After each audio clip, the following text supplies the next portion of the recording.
ಈಗ ಇನ್ನೊಂದು ಡೀಟೇಲ್ ಸಿಗ್ತಾ ಇದೆ. ಕಳೆದ 3 ದಿನದಲ್ಲಾದಂತಹ ಅತಿ ದೊಡ್ಡ ದಾಳಿ ಇವತ್ತಿನದ್ದು. ಶ್ರೀನಗರದಲ್ಲಿ ಅತಿ ದೊಡ್ಡ ದಾಳಿ ಮಾಡಿದೆ ಪಾಕಿಸ್ತಾನ. ಎಲ್ಲ ಡ್ರೋನ್ಗಳನ್ನು ಭಾರತ ಹೊಡೆದುರುಳಿಸಿದೆ. ಸೆಲ್ಫ್ ಡಿಫೆನ್ಸ್ ಮಾಡಿದೆ ಭಾರತ, ಕೌಂಟರ್ ಅಟ್ಯಾಕ್ ಮಾಡಿಲ್ಲ. ಸೆಲ್ಫ್ ಡಿಫೆನ್ಸ್ ಅಂದ್ರೆ ತನ್ನನ್ನು ತಾನು ರಕ್ಷಿಸಿಕೊಂಡಿದೆ.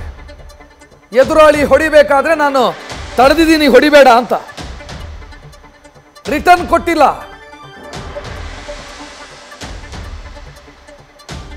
ನಿನ್ನೆ ಇದೇ ರೀತಿ ಡ್ರೋನ್ ದಾಳಿ ಮಾಡಿದಾಗ ನಿನ್ನೆ ಮುಂಜಾನೆಯ ಹೊತ್ತಿಗೆ ನಾವು ರಿಟರ್ನ್ ಕೊಟ್ವಿ.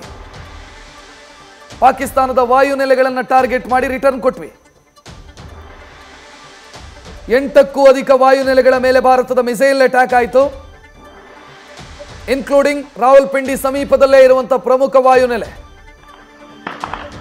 ಅದರ ಮೇಲೆ ಭಾರತ ದಾಳಿ ಮಾಡಿತು. ಆದರೆ ಇವತ್ತು ಕೌಂಟರ್ ಅಟ್ಯಾಕ್ ಇಲ್ಲಿಯವರೆಗೂ ಕೂಡ ಆಗಿಲ್ಲ. ಗೊತ್ತಿಲ್ಲ, ಆರ್ಡರ್ ಇಲ್ಲ. ಬಿಕಾಸ್ ದೊಡ್ಡಣ್ಣ ಹೇಳಿದ್ದಾನೆ ಸೀಸ್ ಫೈರ್ಗೆ. ದೊಡ್ಡಣ್ಣನ ಮುಂದೆ ನಾವು ಒಪ್ಪಿದ್ದೀವಿ, ಹೌದು ನಾವು ಮಾಡಿಕೊಳ್ತೀವಿ ಯುದ್ಧ ವಿರಾಮ ಅಂತ.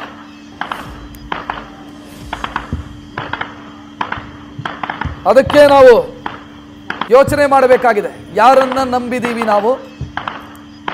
ನಾಳೆ ದಿನ ಸಮಸ್ಯೆ ಆದರೆ ಭಾರತದ ಮೇಲೆ ಮಿಸೈಲ್ ಬಿತ್ತು ಅಂತ ಅನ್ಕೊಳ್ಳೋಣ, ಬೇಡ ಏನೂ ಆಗೋದು ಅನ್ಕೊಳ್ಳೋಣ. ಡೊನಾಲ್ಡ್ ಟ್ರಂಪ್ ಬರ್ತಾನ. ಡೊನಾಲ್ಡ್ ಟ್ರಂಪ್ ಬಂದು ಏನು ಹೇಳ್ತಾರೆ? ಸಾಂತ್ವನದ ಒಂದು ಮೆಸೇಜ್ ಬರಬಹುದು, ಬಿಟ್ರೆ ನಮ್ಮನ್ನು ನಾವೇ ರಕ್ಷಣೆ ಮಾಡ್ಕೊಳ್ಬೇಕು. ಸಾಂತ್ವನದ ಒಂದು ಮೆಸೇಜ್ ಬರ್ಬೋದು, ಮತ್ತೊಂದು ಟ್ವೀಟೋ ಅಥವಾ ಟ್ರುತ್ತಲ್ಲಿ ಒಂದು ಹೇಳಿಕೆನೋ ಬರ್ಬೋದು ಡೊನಾಲ್ಡ್ ಟ್ರಂಪ್ ಇಂದ. ಇದು ನಾಚಿಗೇಡಿನ ದಾಳಿ ಇಂತ ಒಂದು ಟ್ವೀಟ್ ಮಾಡ್ಬೋದು. ಅದನ್ನು ಬಿಟ್ಟು ಏನು ಮಾಡ್ತಾರೆ?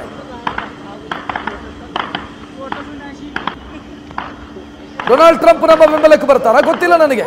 ಸರ್ಕಾರ ಯೋಚನೆ ಮಾಡಿದೆ, ಡೊನಾಲ್ಡ್ ಟ್ರಂಪ್ ಹೇಳಿದ್ದನ್ನ ಕೇಳಿ ಸೀಸ್ ಫೈರ್ಗೆ ಒಪ್ಕೊಂಡಿದೆ ಸರ್ಕಾರ.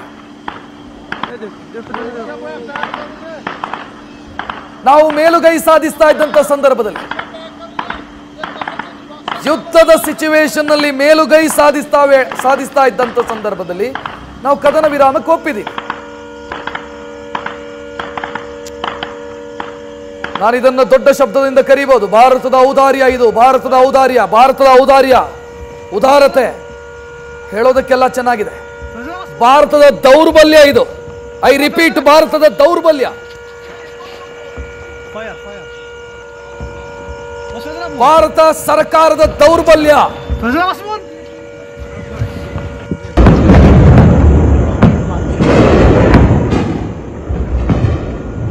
ಭಾರತ ಸರ್ಕಾರದ ದೌರ್ಬಲ್ಯಕ್ಕೆ ಈಗ ನಾವು ದುಬಾರಿ ಬೆಲೆ ತೆರ್ತಾ ಇದ್ದೀವಿ. ನ್ಯೂಸ್ ಫಸ್ಟ್, ನಿರ್ಭೀತಿಯಿಂದ ನಿಮ್ಮ ಪರವಾಗಿ.